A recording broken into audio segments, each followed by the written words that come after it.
gostaríamos de perceber hoje é como é que reagem funções que nós depois vamos ver que são funções de classe C2 ao facto de nós, por exemplo, começarmos por derivá-las numa das variáveis. Por exemplo, vamos começar por fazer derivada em ordem a x da função f.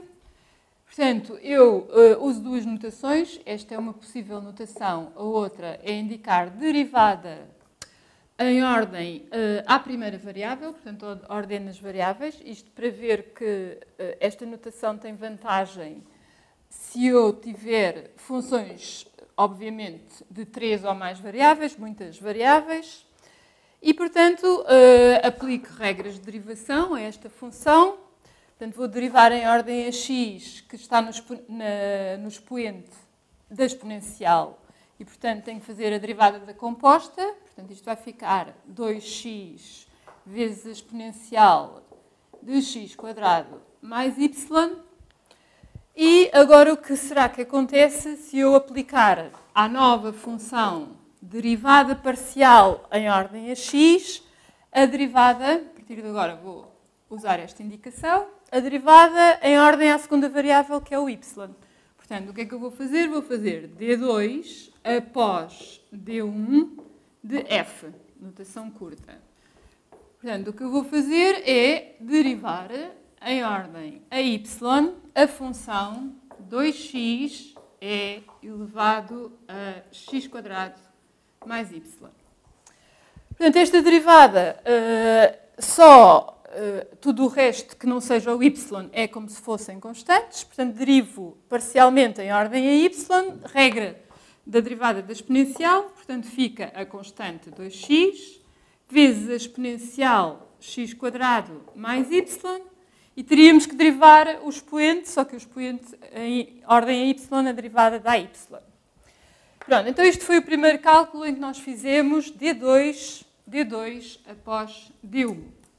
Vamos fazer na ordem inversa. Portanto, vou escrever primeiro assim, df em ordem a dy. Portanto, estou a fazer derivada em ordem à segunda variável da mesma função exponencial composta com o polinómio x² mais y. Portanto, derivo em y. Derivar a função exponencial de x² mais y em y dá a derivada da exponencial, que é x² mais y, vezes a derivada do expoente em y dá 1. E agora, aplica aquele raciocínio.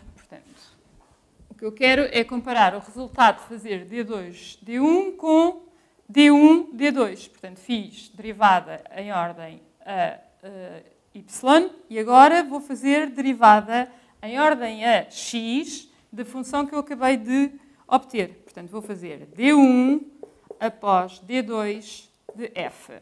Portanto, vou derivar em ordem a x, a função é x² mais y.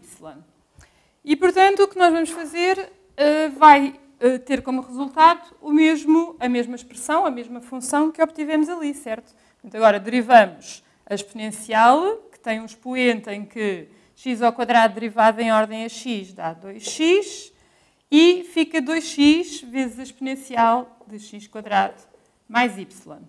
Portanto, conclusão desta nossa primeira experiência.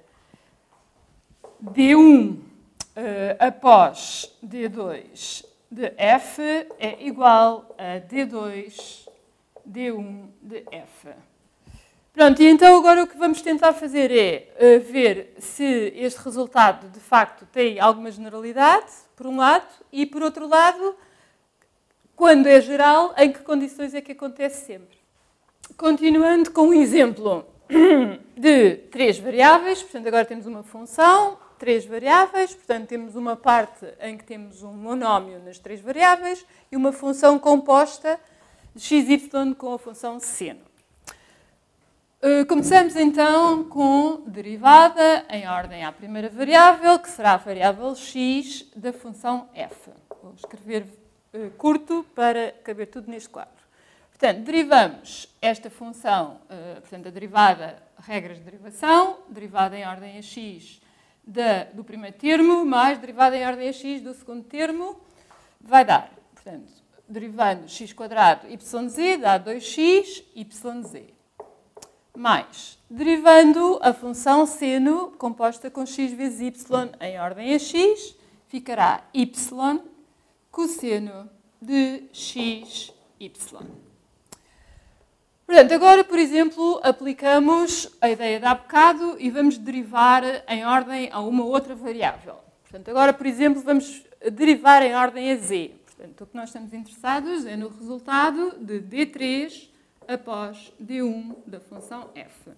Portanto, vamos derivar em ordem a z a função que acabámos de obter, que é 2x yz mais y cosseno de xy.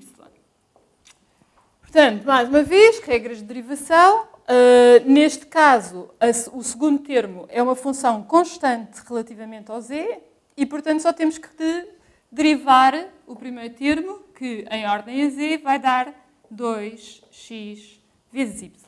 Portanto, isto foi o resultado de D3, D1 de f.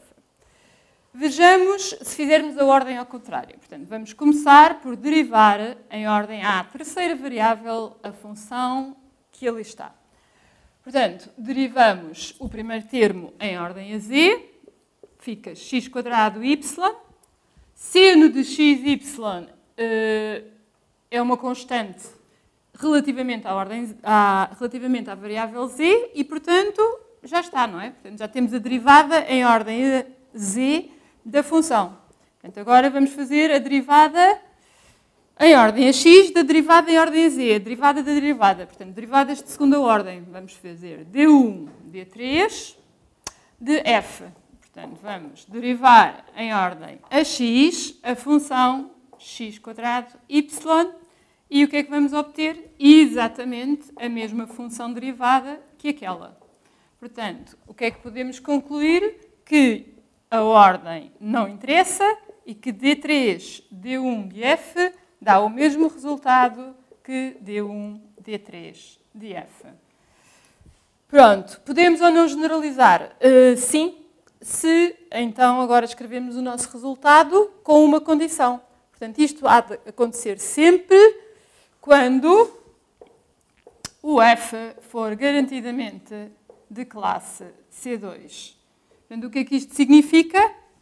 Isto não é quando, neste caso, esta função é mesmo uma função de classe C2. O que é que isto significa? Significa que, quando fazemos as derivadas de primeira ordem, obtemos funções que são funções contínuas, portanto, derivadas de primeira ordem contínuas. Quando fazemos derivadas, mais uma vez, portanto, as derivadas de segunda ordem dão resultados de funções contínuas. Portanto, as funções até à segunda ordem têm derivadas contínuas.